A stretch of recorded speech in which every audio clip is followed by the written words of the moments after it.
غم راشي او په غم کې ورته هغه محبوب را مخې ته شي نو دله جړه ورشي. او دا شان عزتمندو چې کله انسان باندې خوشحالي راځي نو د خواهش او آرزو او ارمانی چې زما محبوب ما سره وي. مثلا زما مور ژوندۍ وي چې زما د خوشحالي لیدلې وي، زما پلار موجود وي چې زما د خوشحالي لیدلې وي، او زما رور ژوندۍ وي چې زما د خوشحالي لیدلې وي، یا زما فلانې ملګری چې ما سره وي کاش چې زما د خوشحالي لیدلې وي. نو عزتمندو په غم او په خوشحالۍ کې انسان ته محبوب یادېږي. زمن او ستاسو د ټولو نه لوی محبوب الله دی. دیو جن رب کائنات وای واذکر الله فی ایام معدودات، زما بنده د شمار یو څو ورځې دي په ګوتو شمارلی کېږي. دا زما د عبادت ورځې دي، دا زما د یاد ورځې دي، او زما د ذکر ورځې دي. ذکر دوه معنا ده، یو ذکر قلبی وي او یو ذکر لسانی وي. یو دا دی چې ستا زړه کې الله را یاد شي چې زما ربا تا ما باندې څومره احسان وکړو چې زه دې اختر کې ژوندی پاتې کړم. د اختر په شپه دې زه مړه کولی شوم، د اختر په شپه باندې د زما په کور کې زما ښځه، زما مور او زما رور مړ کولی شو، نو زما به د اختر دا خوشحالي نصیب شوی نه وی. یا الله زه تا د لویو لوی بیمارو نه محفوظ کړم، زه تا د مرګ نه محفوظ کړم، او زما خوشحالي څه کې زما د بچو خوشحالي دې ما ته نصیب کړه، زما د ښځې خوشحالي دې ما ته نصیب کړه، د اختر د قربانۍ او د څاروي د حلالولو خوشحالي دې راته نصیب کړله، د اختر د مونځ ادا کولو خوشحالي دې راته نصیب کړله، زما ملک امن و امان دې د دې ملک خوشحالي دې راته نصیب کړله. او یا الله ډیر خلک په سفرو باندې دي، اگر چې سفر جایز شی دی خو بیا هم د انسان دک درد زیاتی. یو مسافر تاسو ګوري فیسبوکونو کې یو څو تصویران چا راغستې دي په عربو ملکونو کې، عربیان یو بل سره الیک سلیک کوي، اختر مبارکی دی او عیدکم مبارک او تقبل الله منا ومنکم صالح الاعمال او دغه مرحبا او د سلام علیک آواز کوي. او ډیر مسافر ناستی خپل سترګې عزتمندو مګي په سرو سترګو باندې جاړي. خوشحالي څه ته وایي؟ دا لویه خوشحالي ده چې ستا بچي چیلې ګډ څاروی میخه غواله ستا په کوڅو کې چکرې ورکولې، تا په لکونو په زرګونو روپو باندې څاروي اغوستي وو، ټول خلک ورته خوشحاله وو. دا ټولې خوشحالۍ نه دي، خو که ته څه وې نو دې وجې نه د بیمارۍ نه محفوظ وي دا خوشحالي، ستا بچي د بیمارۍ نه محفوظ و دا خوشحالي، ستا ښځې ښایسته کپړې اچولې وي سنګار یې کړی و دا خوشحالي، تا په خپله باندې سترګې تورې کړې وې او دا شان د عزتمندو جومات ته رالې د اختر مونځ دې وکړو، ښایسته لباس دې اغوستی، ښایسته ټوپۍ سینټ دې لګولي دي، دا ټولې خوشحالیانې دي او دا ټول صرف اور صرف د الله د وجې نه موږ ته نصیب شوې. که الله رب العزت چاته پکې رکاوټ اچولې نو عزتمندو دا سل خوشحالیانې به په یو غم باندې ستا ختمې شوی وي، ځکه یو غم د انسان سل خوشحالۍ ختموي. څنګه چې یو د زارو ګوټ د انسان ټوله زندگی ختموي، دقه شان یو غم د انسان زرګونه خوشحالیانې په اوبو باندې وړي. نو دا ټولې خوشحالي موږ ته نصیب شو، نو د دې وجې نه موږ او تاسو له شکر ډېر ایستل پکار دی. نو ټول وایي الحمدلله، الحمدلله باندې الله ډېر خوشحالېږي. والحمدلله تملأ المیزان، الله وایي کم بنده چې الحمدلله وایي نو دا یو الحمدلله د ده د میزان تله ډکوي. کلمتان حبیبتان الی الرحمن ثقیلتان فی المیزان خفیفتان علی اللسان. څومره ښکلي الفاظ حدیث کې راغلي، بخاری شریف اخیری حدیث ته. کلمتان حبیبتان الی الرحمن ثقیلتان فی المیزان خفیفتان علی اللسان الحمدللہ سبحان اللہ والحمدللہ. وی دوه کلمې دي الله ته ډېرې زیاتې محبوبې دي او په ژبه باندې انتهایی اساني دي، زر ادا کېږي. په ژبه باندې سپکې دي یعنی اساني دي، هلکه دي، خو د میزان په تله باندې ډېرې زیاتې درنې کلمې دي. او بله خبره دا چې الله ته ډېرې زیاتې محبوبې دي. نو د محبوب دپاره خلک څه کوي؟ تاسو ګورئ د هلکان د ځان نه جینکۍ جوړې کړي او جینکۍ د ځان نه هلکان جوړ کړي او څوک څه کوي څوک څه کوي. الله وایي زما دوه کلمې ډېرې خوښې دي، بس دا وایه زما محبوب به ګرځي. هغه څه دي؟ سبحان الله والحمد لله یا سبحان الله وبحمده. نو سبحان الله الحمد لله هم ویلی شي. د دې وجې نه عزتمندو الله موږ او تاسو له ډېرې خوشحالۍ را کړې. الله دې تل زموږ او ستاسو خوشحالي نصیب کړي. او هغه مسافر هغه دې نه خفه کېږي چې هغوی د خپل اولاد دپاره خپل ځوانۍ قربان کړي. هغه مسافر دې هېڅکله نه خفه کېږي چا چې د خپلو میندو دپاره خپل ځواني خاورې ایرې کړله. ځکه قرباني نر سړی ورکولی شي. ټیک د موږ د څاروو قرباني ورکړه، خو هغوی د خپلو جانونو او د خپل ځانونو نذرانې پیش کړې. دا ډېره لویه خبره ده. موږ او تاسو د وینو قرباني ورکړه، خو هغوی د خپل کور دپاره د خپلو خولو قرباني ورکړه. نو د دې وجې نه عزتمندو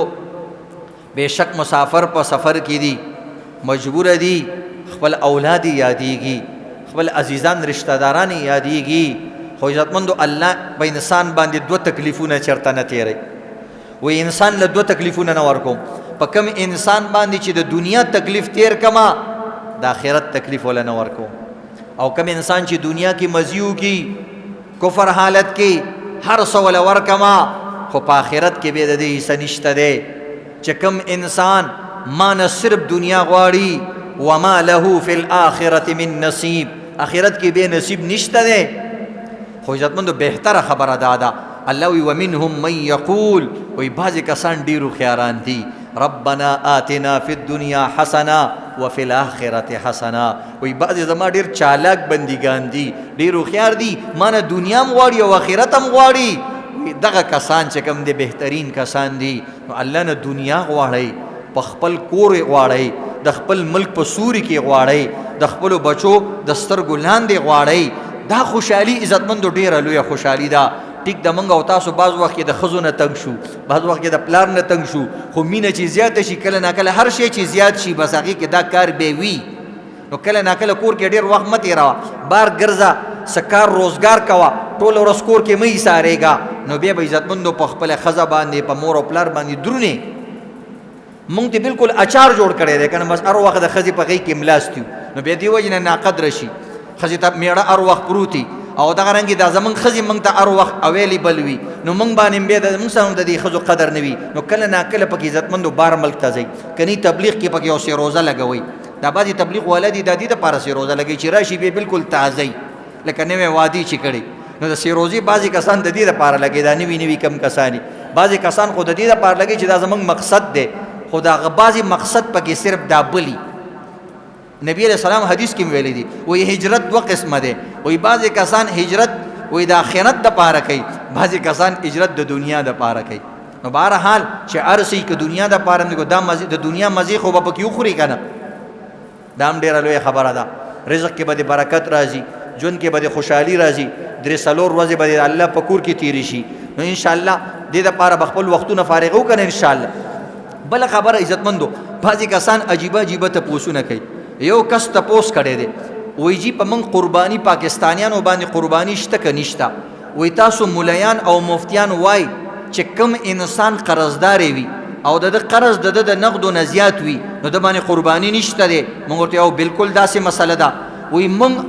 ټول پاکستانیان د IMF قرضداران یو یو انسان باندې 7.5 लाख روپۍ راځي، نو په موږ باندې قرباني شته که نشته؟ عجیبه عجیبه خلک تپوسونه کوي، بعض وخت د ګپ شپ تپوسونه وي، خو مطلب دا دی مولیان هم بعضې خلک چیړي وایي چې دوی پکې څه وایي. نو دا یاد لري عزتمندو چې کوم انسان ځان د IMF قرضدارې ګڼي نو دله پکار دا دی چې بیا افغانستان ته تشریف یوسي او هلته قرباني وکړي، ځکه چې هغوی د IMF قرضداري نه دي. قرباني خو به کې، خو دا ځای به ورته بدلې، د دې ځینه بځې د افغانستان ټیکټ بالی او هغه طرف ته به اوړي او بیا به هلته قرباني کې. دویمه خبره دا د عزتمندو چې IMF قرضه موږ نه ده اخیستې، هغه زموږ پلارانو اخیستې ده، او چې کله پلار قرضه والي نو د زوی قرضه هغه نه شمارلی کېږي. دا زموږ د لیډران پلاران نه دي، دا دوی اخیستې ده. نو دا قرض اصل کې هم په دوی باندې دی، دا به هم دوی ختموي او دوی به ورته بډې وایي. لکه د یو پلار د سړي قرضه والي او زوی مالداري نو زوی به قرباني کوي. بهرحال داسې د ګپ شپ مسله وه. دویمه مسله دا ده، بعضې کسانو ابدار څاروی ذبح کړی دی. نو کم مالداره کس چې د عیب والا څاروی ذبح کړی دی، مثلا د هغې لکۍ نه وه، مثلا د هغه خپه ماته وه، یو خدا دی چې کله علالولو په هغه دوران کې پکې څه عیب راغلی، د هغې عیب اعتبار نشته دی. کای کې څاروی اسم ټول مړ کېږي، ټول نه غټ عیب خدا دی چې مړ دی کو او حلال دی کو، نو چې دغه عیب پکې قبول دی نو دا نور پکې قبول دی. او جنگ کې مړی کېږي پښتانه وي، او ډزو کې مړی کېږي، نو په دغه وخت کې که کوم څاروی زخمی را زخمی شو د هغې اعتبار نشته دی. خو عزتمندو که د مخکې نه پکې عیب وو او تا پې سترګې پټې کړي دي او ته مالدار یې، نو ستا قرباني نه ده ادا شوې. بعضې کسانو په 8 کسانو قرباني کړې ده، وروسته ورته پته لګېدلې ده. یو ملګري نه یې تپوس وکړو، هلکه ماشاءالله څنګه قرباني م څنګه وه او تاسو کور کې پکې څو کسان شریک وئ؟ ټول خو 7 کسان شریک وو. وایي جي هغه یو وایي ما سره پکې نیا م شریکه وه. خدای دې ښه کړه، نو مخکې به دې ویلی وی چې دوی سیدې اخیستی وی که نه، نیا دې پکې دغه کړه. نو د دې وجې نه که 8 کسان په کومه قربانۍ کې شریک شوي د هغوی قرباني نه ده شوې، هغه به بیا قرباني کوي. نو یو دا د عیب والا مسله ده. بله مسله دا د نن د اختر 2مه ورځ ده، سبا 3مه ورځ ده. که په دې 2مه او 3مه ورځ کې کوم انسان مالداره شو، پیسې ورسره رالي، مثلا زوی بار ملکې دی او هغه ولې څه پیسې راولېږل د اختر په 2مه ورځ، د اختر په 3مه ورځ باندې ملګري یې راولېږلې، مور یې راولېږلې، ښځې یې راولېږلې، او یا ښځه ده خاوند میړه یې راولېږلې، پیسې راولېږلې، نو دا یاد لري عزتمندو که مخکې دا غریب او قرباني پې نه وه، نو اوس چونکې مالداره شو، د اختر ورځ باقي ده، نو بیا به هم دا قرباني کوي. دا بله مسله. 3مه مسله عزتمندو دا ده، څاروي دې ځل ګران شو. ګرانېږي ولې؟ دا عزتمندو د دې مسلمانانو د لالچ د وجې نه. اکثر کسانو دې ځل دا ویل وایي د افغانستان لارې بندې دي او دې ځل به څاروي ښه ارزانه وي، نو د دې وجې نه اخري ورځو کې به راولو. نو کومو کسانو چې څاروي راوستي وو هغوی نه خرڅېږي، لکه خلکو څاروي اخیستي دي، چا واپس بوتلو، چا همداسې لرې کړله، ځکه ډېرې خرچې پې راتلې په هغې باندې. چا ته خلکو ټلیفون وکړو چې وروره دلته څاروي نه خرڅېږي، نور کنټینرې او نور ټرکونه مه راولئ ځکه دا تیار نه خرڅېږي. نو نور به څه وکړو؟ نو هغوی هلته څاروي ایثار کړه. نو عزتمندو او هلته پکې د افغانستان لارې م کولاو شوې. نو بعضې کسان عزتمندو د 50,000 څاروی بیا په 1.5 لک روپۍ واغست. په عام ورځو کې 15,000 روپۍ ګران څاروی نه اغستو او بیا 1 لاک روپۍ ګران څاروی واغست. د قربانۍ په څاروي کې عزتمندو 50,000 او 10,000 روپو ته مه ګورئ. دا اکثرو غریبانانو خلکو دا څاروي ساتلي او د هغوی دا سیزن وي، هغوی دا سیزن وي. ته یو څاروی 3 ورځې چې کور کې وساتي څومره ته تنګ شي. نو سوچ کوه چې کوم انسان پوره کال یو څاروی ساتلی دی، هغې له ونډي ورکړي دي، هغې له ټانټي ورکړي دي، هغې له کوتره ورکړې ده، او هغې به په کور کې څومره لتې والي وي، دا به بیمار شوي هغه به له ستنې والي وي، څومره به یې د دې پالنه کړې وي. ما یو چیلۍ راوستې ده، اوس چې ټول تنګ دي، نن مې شاګرد ته ټلیفون وکړو ما یار دا بوزه هسې ماشومانو دپاره م راوستې وه. نو انسان ډېر ګران عزتمندو څاروي پالل ډېر ګران کار دي. نو مالداره خلکو له پکار دا دي د ذمېدارانو خلکو له 15,000 روپۍ په دستخوشۍ کې ورکړي او د دې وجې نه وله ورکړي، د اختر مبارکۍ کې وله ورکړي. دلته په 15 لکه روپۍ څاروی خرڅېدو، زه ناست وم او په 10,000 روپۍ یو بل سره وران شو، ډېر ښایسته څاروی. نو ما خپل ملګري ته م ویلې ما خدای ساده 15 لکه روپۍ درکوي خو یا 10 کم او یا 15. او هغه بل ته مې ویل چې ته د 15 لکو روپو څاروی هلې او 10,000 روپۍ پرې نشي کولی، په دې باندې 10,000 روپۍ ورکې نه دي دې څاروي باندې. دومره ښایسته دی چې دا د 50,000 هم ګران واغستو، خلک به یې ډېر ښایسته څاروی اغسته. ما خپله یو وړه شان سخۍ اغستې وه، خو په ټوله منډۍ کې د ټول نه ښایسته وه او په 1,50,000 روپۍ، حالانکې د 1 لک روپو یا د څه کم 1 لک روپو څاروی و، خو 50,000 روپۍ د هغې ښایست و. نو بچي مې ټول چوټیانو کې خوشحاله و. خلک به سیل لراتلو او خلک وسره ټیک ټاک جوړولې او تصویران به جوړول ټول خوشاله او دا هغه غوخه بالکل د چیلی په شان د نری غوخه چې خوري نو اسی یو شی ګران نه عزت مندو هغه کې څه کوالټي وي هغه کې څه خایس وي او هغه کې دغه غوخه بهترین وي نو د دې وجې نه عزت مندو ساروي ګران شو خلکو ځان خراب کو صرف څه د مالدارو خلکو د لالچ د وجې نه ځکه غریبانان خلکو قرباني نه کوي ګر مالدارانو خلکو ویلي په اخري شپې الو دا بالکل ارزانه کیږي ټیک د عزت مندو ظلم هم نه دی کول پکار چې کم کسان ساروي خرڅي نو زه 10,000 روپۍ زیاتی والی 15,000 روپۍ زیاتی والی هیڅ خبره نه ده خو عزت مندو 50,000 روپۍ یو ساروی ګران خرڅول او 60,000 روپۍ 80,000 روپۍ ګران خرڅول د کوم خلکو چې دا پیسې ګټلې دي نو دا هم داسې نه دي چې د توت پانی دی هم داسې راشلولې دي دوی غریبانان هم په خپل بچي قربان کړي دي او تنکی بچي التزام سره کارونه کې نوکران کړي دي د بازو بچي بار ملکونو ته تللی دي په سرو نورونو باندې دا پیسې ګټلې دي او بعضې د ټول کور ټول کسان دي ټول پیسې ګټي غریبانان ورځ او شپه لګي نو دا غرض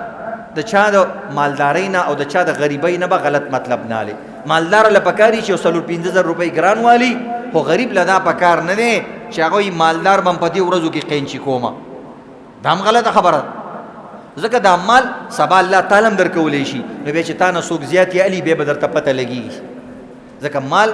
مال ته مال ولې وایي ما یمیل الیه القلب دې طرف ته دا زړه هم دې پسې منډې وایي چې کوم طرف ته مال هغه طرف ته زړی نو چې د چا نه ډېرې علي نو په زړه باندې چپه راځي او زړې خرابېږي د دې وجې نه عزتمندو د دې مسلو خیال ساتل پکار دي دا اهم مسلې وي بل عزتمندو د تکبیراتو میاشت ما تاسو ته وویله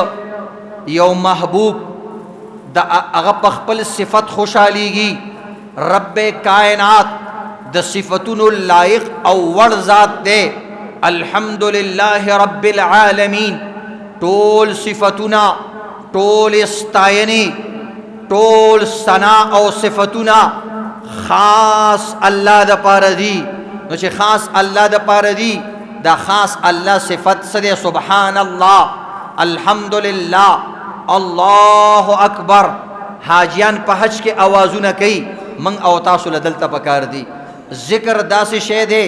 الله رب العزت حاجیانو ته وایي په حج کې د ټولو نه لوی عبادت عرفه ده الحج العرفه حج وی عرفه ده نو عرفې نه چې کله الله وی راکوس شي پکار دا دی چې اوس لوی عبادت شو قصه ختمه الله وی نا فاذا افستم من عرفات فاذكروا الله کدا عرفات نه مراکوس شي خدا الله ذکر بن پرې دی اگر چې تاسو ډیر لوی عملو کو د عرفه خو بیا هم ذکر بکوي اذكروا الله ذکرا کثیرا چې ذکر د الله کوا سب ملاویږي هاي چې ته د الله ذکر کې الله دا سي نه دی چې تا طرف ته توجه نه کوي الله رب العزت ستانه زیات تا ته توجه کوي من تقرب الی شبرا سوق چې یو لیش ما ته نږدې شي الله وی تقربت الیه ذراعا زه یو غز ورته نږدې کېږم ومن تقرب الی ذراعا سوق چې یو غز ما ته نږدې شي تقربت الیه باعا زه دوانه لاس باندې هغه ته نږدې کېږم باع اصل کې عربیان دي ته وایي داسې چې انسان دا لاس داسې خواره کړي یعنی داسې غاړه غټۍ دله درځما ومن تقرب الی مشیا تقربت الیه هرولا اے زما بندا تما طرف ترا روان شه زه تا طرف ته په منډو منډو باندې درشما ان ذکرتنی فی نفسک کته ځان لما یادې ذکرتک فی نفسی زه ځان لتا یادو ما وان ذکرتنی فی ملأ او کته په خلکو کې ما یادې ذکرتک فی ملأ خیر منه زبد د دین اعلی مجلس ته فرشتو په مجلس کې یاد کوم محبوب یادول پکار دي دا د حج ورځې دي دا د قربانی ورځې دي دا د ذکرونو د تکبیرونو ورځې دي په دې کې تکبیرات وای په لار کوڅو کې عزتمندو تکبیرات وای یو کس سره زمان په دې لار باندې راتو یو تکبیر والا قسم منګ نه دی لیدلې بلکې په دې وخت کې څوک تکبیر وی خلک ور پوری خان دي ویل کا سړی ته لیونه شوی نه دي مونږ نه پس خلک تکبیر وی او دا کوڅه کې لګید خلک ور پوری خان دي دومره د مسلې چاته پته نشتا نو ان شاء الله چې د مونږ نه واپس تکبیرات به وایو کنه ان شاء الله کور ته چلار شي یو عمل وکي ټول زنانه را جمع کړي او ټول ماشومان راجمع کوي وای دا د تکبیرونو ورځې دي واذکر الله فی ایام معدودات الله وی د شمار ورځو کې د شمار ورځې دي داسې په ګوتو شمارل کېږي وای ظالمانو په دې کې خو موږ یاد کوي که نه بیا خو ټول دکانونه کولاو شي دندې کولاو شي جاب کولاو شي ملازمت کولاو شي او نور قسط قطارې کولاو شي واپس تاسو په خپل کارونو کې ولګېږئ ای زما بندګانانو په دې چوټیانو کې خو موږ یادوئ که نه یعنی الټا داسې ویل پکارو چې مړه تاسو روزګار خیل یې دکانونه هم نشته ځکه ما یادوئ زه په دې باندې څه کومه الله وایي نه ان الله شاکر علیم بېشکه الله قدردان ذات دی الله قدر کوي تاسو ګورئ عزتمندو خلکو په مینه محبت کې څه کړي دي مجنون ته وګورئ رحمان بابا هم پې سلام ویلی دی وایي د مجنون غوندې چې مینه کې صادق وي رحمان وایي په هغوی باندې سلام رحمان هم پې سلام ویلی هغه مثال ورکوي ان د مجنون په شان کم از کم هغه به لیلا یادوله ته الله یادوه خو هغه بیا لیونی شو ځکه چې هغه د الله والا مینه هغه چې کومه ډېره مینه هغه بل ځای کې خرج کړه تر دې پورې چې یو ځل سپی روان و سپی د سپي خپې چپولې کیس کولې چا ورته ویل که د خدای بنده دا خو مردار شی دی د امام شافعي رحمت الله علیه په نسبت باندې سپی د خنزیر نم بدتر دی زمونږ په مذهب کې خنزیر بدتر دی او د هغه په مذهب کې سپی د خنزیر نه بدتر دی وایي ځکه د سپي باره کې نبي علیه السلام ویلي چې دا په کومه برتن کې لوښي کې خوله ووي هغه به وپیري انځي او د خنزیر باره کې وایي دا نه دي ویلي د دې جراثیم خطرناکي دې اعتبار سره دا خبره خپل ځای باندې صحیح ده خو مونږ یو چونکې د خنزیر ممانعت قرآن کې راغلی او دغه رنګې ډیرو روایاتو کې راغلی دی نو خنزیر زیات دی بهرحال هغه مجنون د لیلا دغه سپي خپې چپولې چا ترې تپوس وکړو پای سگ بوسی د مجنو خلق پرسد ایچی سود ای سگے در کوہ لیلا گاہے گاہے رفت بود وی لکه د دې سپي خپې څنګه چپې دا خو سپی دی مردار دی وی تا ته څه پته ده دا سپی کله ناکله د لیلا په کوڅو کې تېرېږي نو د دې وجې نه د دا خپې هم په موږ باندې خوږې لګي اوس موږ سوچ وکړو چې موږ باندې د اختر څاروي څنګه لګېدل ځکه دا د الله په لار کې ذبح کېدل موږ باندې جومات څنګه لګي ځکه چې دا د الله لار ده موږ باندې نیک کار څنګه لګي ځکه هغه د الله ځای نه دي موږ سره بیت الله خوښ دی که نه هغه در و دیوار در و دیوار د بعضې خلکو په زړونو کې د بیت الله قدر نه وي ټول عمر کې چېرته د سوال نه کړی چې خدایه پاکه ما ته ستا د در دیدار را نصیب کړي بلکې یو ښځه تلې وه هغه چې واپس راله چا ترې تپوس وکړو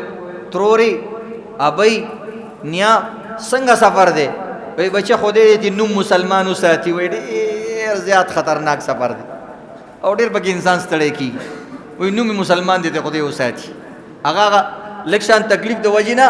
دی وجې نه کړی دا یاد لري کوم څیز کې چې تکلیف یا کږې خوند دي پکوړې ولې خوند کوي انسان باندې خولې هم راماتې کي مرچکې هم پکې سموسې ولې خوند کوي اچارو والا څیز ولې خوند کوي په هغې کې مرچکي پراته وي هغه تا باندې خولې هم راولي خو خوند هم دله درکوي یو سړی پکوړې خوري هلکې بس که که نه ته خو سترګو نه دي اوښکې روانې پرېږده مړه اوس یې چک واچوئ او دا خوند کوي د دې د وجې نه خوند کوي دقه شان د الله دپاره عزتمندو وینه قربانول مجنون یو ځل د لیلا په کوڅه تېر شو دیوالونه یې چپول دیوالونه خلکو ورته لکه دا څه کې وی امر علی الدیار دیار لیلا اقبل ذا الجدار وذا الجدار وما حب الديار شغفن قلبي ولكن حب من سكن الديار وی ما تم پته د دیوالونه څوک نه چپوي خو زه دیوالونه د دیوال د وجې نه چپوم د دیوال نه شاته چې څوک ناست هغه زما محبوب دی د هغې د وجې نه د سپېره دیوالونه هم په ما باندې خواږه لګي داسې عزتمند کله د پلار خپې چپ کوي دا خوند اوسه کوي کله د مور خپې اوچپوئ دا خوند اوسه کوي کله د مور خیرنې خپې ووینځه د هغې خوند والا کله د پلار دا زګه لاسونه غوړ کا د دې خوند والا کله د پلار دا سپېره سر چې دی په مختلف ځایونو کې په دې نورونو باندې سور کړی دی خړ کړی دی کله په دې باندې تیل ولګوه د دې خوند والا یعنی ته پلار ته نږدې نه ورځې ستا زوی به تا نه 1 میل لرې منډې وهي ستا زوی به په بار ملکي وي او نه وایي بس پلار مې خښ که بس در تللو ضرورت نشته هسې هم په خاورو کې دننه دفن کوئ بس تاسو یې دفن کوئ خیر دی دی وجې نه عزتمندو عشق او محبت الله سره پکار دي چې کله انسان عشق او محبت بې ځایه وکړي بس دا الله بیا د دماغ خرابوي ځکه د دماغ ځای دا الله دی د زړه ځای الله دی د الله 2 عرش دي یو عرش الله الاکبر یو د الله لوی عرش دی یو عرش الله الادنا یو د الله وړوکی عرش دی دا د انسان زړه دی دی وجې نه مجنون چې کله دغه شو چا ورته ویلي جي زیارتونو لی بوځه هغه ویله زمونږ لوی زیارت خو بیت الله شریف دی هلته بیا بوځمه الله ته به سوال وکړو هلته مجنون ته وی بچیا لاس اوچت کا دا یو مرض دی دا عشق او محبت مجازي عشق دا سړی لیونی کوي بچیا اوس هم لږ لږ پوهېږي شد بد باندې پوهېږي سبا به لیونی شي لږ دماغ د کار کوي دعا وکړه الله ته الله به دې معاف کړي څه ګناه کې به یې نیولې نو بس هغه لاس اوچت کړه دعا یې کوله الهی تبت من كل المعاصي ولكن حب ليلى لا اتوب اللهم لا تصلبني حبها ابدا ويرحم الله عبدا قال امين ويا الله ټول ګناونو نه توبه کوما خو د لیلا د عشق نه توبه نشم کولای ځوانان وی واه واه سبحان الله سبحان الله مونږ ولاړو غرق شو تباه شو په دې خبره باندې چې د الله مخامخ الله ته داسې خبرې کولې وی دا نشم کولای بیا وی یا الله ما نه د لیلا عشق اخلم بیا وی زما په دعا چې څوک امین وي خدای پاک هغوی سره مخه وکړي د هغوی کورونه ما باد کړي نو بس د نورو کورونه څه کوي چې د کور م الله تباه کو بس بیا لیونی شو په ځان باندې بیا چکونه لګول چې هسې به ماشومان بار تلو نو آواز به وکړو لیلا دا به لیونی شو بار بار ووته دوی ویل که چېرته راله لکه زمونږ کسانو ته څوک ویل که چرګو غله او دا ورپسې بار راوځي او بیا ورپسې ماشومانو پسې منډې وایي بیا کله یو ماشوم بل ماشوم پسې منډې والي نو انشاءالله عشق به الله سره کوو که نه انشاءالله د دې پریکټس کوو پریکټس یې څه دی عبادت ذکر قرآن او حج عمره تبلیغ نیک عمل دې سره د انسان د محبت پریکټس کیږي الله رب عزت دې موږ او تاسو ته خپل مینه او محبت را نصیب کړي آمین یا رب العالمین